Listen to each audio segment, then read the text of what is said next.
Mick finally spoke up. No, the bullets did work, he said calmly. Harry looked even more confused. What? He kept explaining without pause. That monster was already weak from the gunfire. I just gave it the final hit. Then Mio showed how much he really knew about zombies. That was a fused zombie, a creature made by two zombies merging together. It has huge destructive power, but its main strength is its tough defense. He held up one finger, looking cheerful like he was giving a class. But it does have a weak spot, its chin. His eyes flicked to the side for a second, and in his mind, he added, of course, it takes a hit as strong as a steel hammer to make that weak spot matter. He left that part out. Harry still wasn't sure. What about your eyes, then? Without missing a beat, Mio leaned in close. I was born with low melanin. No one knew where he got that excuse, but it sounded real enough to stop the questions. Still, his eyes had something scary about them. Minhyuk pointed at the knife still pressed to his throat. Do I still look like a zombie to you? For a moment, Harry was thrown off by his calm confidence. She gritted her teeth, her eyes narrowing. You're suspicious as hell, she muttered. There's definitely something wrong with you. Just then, Dami ran up and gently pulled Harry back. Please stop. Harry glanced at the girl, and something softened inside her. But what kind of zombie would protect his daughter? That thought stuck in her mind. At last, she lowered the knife and turned away. You're allowed in, she said stiffly, her back straight. Go inside. Her voice was cold, but she was clearly still doubtful. As she walked off, she added without looking back, from now on, I'll be watching you, Mr. Expert. She marched away, her face full of sadness and anger as she looked at the bodies of the dead soldiers. Her eyes filled with grief and fury. In the distance, two soldiers ran up, out of breath. Captain, are you okay? She didn't answer. Instead, she walked up to one and kicked his leg hard. The young man dropped to one knee, holding his shin in pain. Her face stayed hard and unyielding. In an emergency, your first job is to get everyone to the basement parking level. Why didn't you do that? The soldier stammered, nervous. We panicked. But she cut him off. If that monster hadn't died just now, everyone in the supermarket would be dead. Her words were sharp and angry. Her face got darker with each one. If I see this happen again, she leaned in, her voice low and deadly, it won't be the zombies who kill you. It'll be me. The soldier stood straight, hands at his sides. Yes. Ma'am. Please rest, you've earned it. But Harry wasn't calm yet. Still furious, she stormed off. The young man she kicked clenched his jaw, grinding his teeth in anger as he glared at her back with hate in his eyes. Scene shift. Inside the plaza-level supermarket, everyone was spreading out blankets on the floor. Thank goodness, Mio murmured. He and Dami had made it here safely. As soon as he heard his daughter say that, he asked, thank goodness for what? The girl looked at him with a bright smile. That you didn't get caught. Dami sighed, annoyed. You lie so well, you know that? I was so scared you'd get found out. I thought I'd burst. Her voice mixed worry and relief. But you stayed totally calm. As long as you don't do anything too wild, I don't think they'll suspect you. You're not the type to just pull a knife on someone. Then, out of nowhere, Dami asked, do you know that person? Him?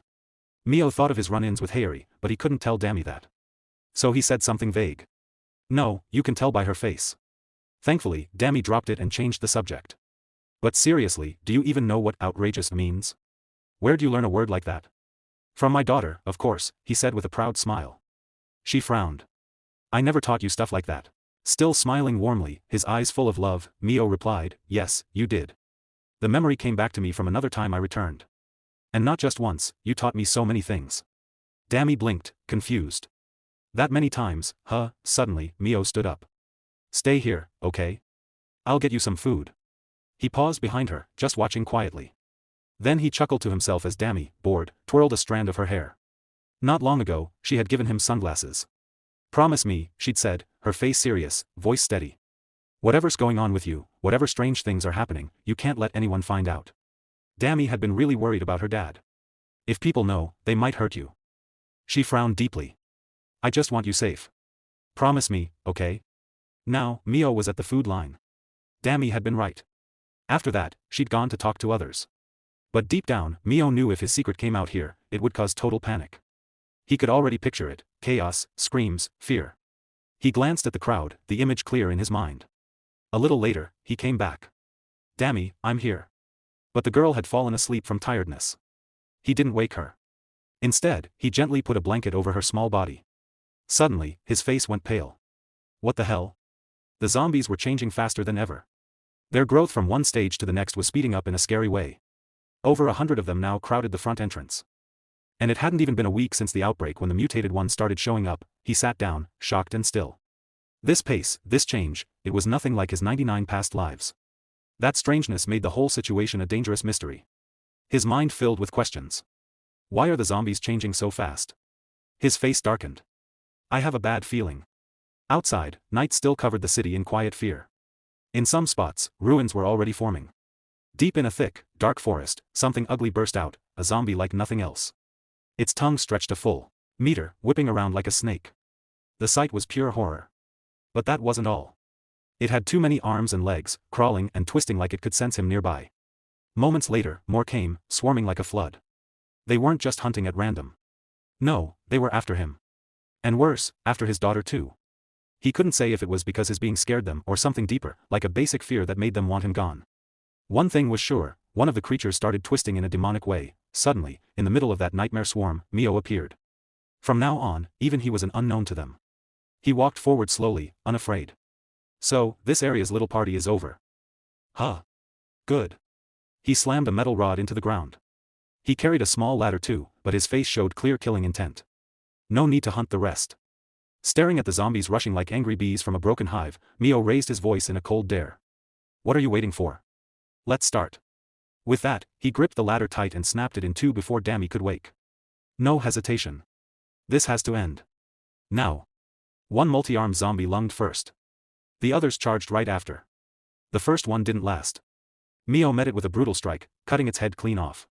Without stopping, he threw the head back at the horde. With just 2 iron rods, he fought like a whirlwind. Zombie after zombie fell. None lived through his anger. But one got close and sank its rotten teeth into his shoulder. With a hard pull, it tore his arm off. Yet he didn't panic.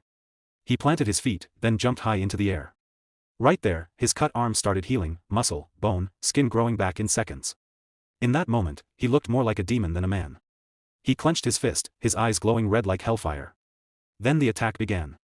Punch after punch, hit after hit, Mio turned the fight into a massacre. Out of nowhere, more twisted things slithered from the ground. Long, ghostly creatures like killers turned zombie. They circled him, mouths wide and unnatural, spitting thick purple slime. Suddenly, a blast ripped the ground open in the swarm center. Rocks and dirt flew everywhere, tossing the monsters like toys. From the smoke, Mio launched into the air with 2 metal rods, then slammed down like a falling star. As he hit, he swept them all in one move. Then, as if from thin air, he pulled out 2 sharper weapons. In a storm of cuts, he ripped through them. Not one got away clean, each took at least 2 or 3 deep wounds. Soon, he wiped out the whole pack. Now, only the first beast remained, the multi-limbed one. It struck first. 6 arms reached like snakes. Claws wide to rip him apart. But Mio was no easy target. With one huge stomp, he crushed its skull. The thing screamed in pain, mouth gaping, letting out a sharp wail. Oh, shut up. Mio snapped, his ears ringing. He slashed and took its head off. With the last blow done and the horde gone, Mio's face stayed the same. No change, just deep fury. Burning anger still lit his eyes. Before long, dawn broke. Inside the supermarket shelter, most people still slept. Their spots hadn't moved since last night. Only now did the little girl start to wake. Dammy opened her eyes slowly, stretched, and yawned softly. Her gaze wandered the room, then stopped. Mio had come back sometime. He looked freshly washed. In clean clothes, holding a warm meal for her. My little girl's awake, he said with a soft smile, setting the food by her on the floor. Come on, eat. Mio looked at his daughter, his voice full of gentle love. You must be hungry, right? Dammy blinked in mild surprise, then smiled back, her face shining with pure happiness. Yes. Outside, morning sun poured through the air, warming the ruins with gold light. Meanwhile, in a side room, loud voices rang out. Are you kidding me? Inside were Hayuri and one of her soldiers. The young man reported fast. I swear, I'm not. It's true. He sounded honest, desperate. There was noise, loud noise, between 1 and 5 a.m. yesterday. The captain heard it too. From his words and the scout team's morning check, all zombies in that area were dead. Gone. Hayuri slammed the table, eyes on fire. What the hell are you saying? You're telling me they killed each other, the soldier stuttered. Shaken. I know it sounds crazy, but I saw it with my own eyes. Hayuri narrowed her eyes at the map on the table. Every single zombie in that zone, gone. Wiped out in just 4 hours. What the hell is going on? She muttered. Then something in the data caught her eye, a paper nearby. Her eyes lit up with sudden understanding. Wait. You're saying. She stopped and barked an order. Gather everyone now, the soldier looked puzzled but saluted. Yes, ma'am. Haori's face was tense, dark. From this moment, we start evacuation. We're leaving the mart.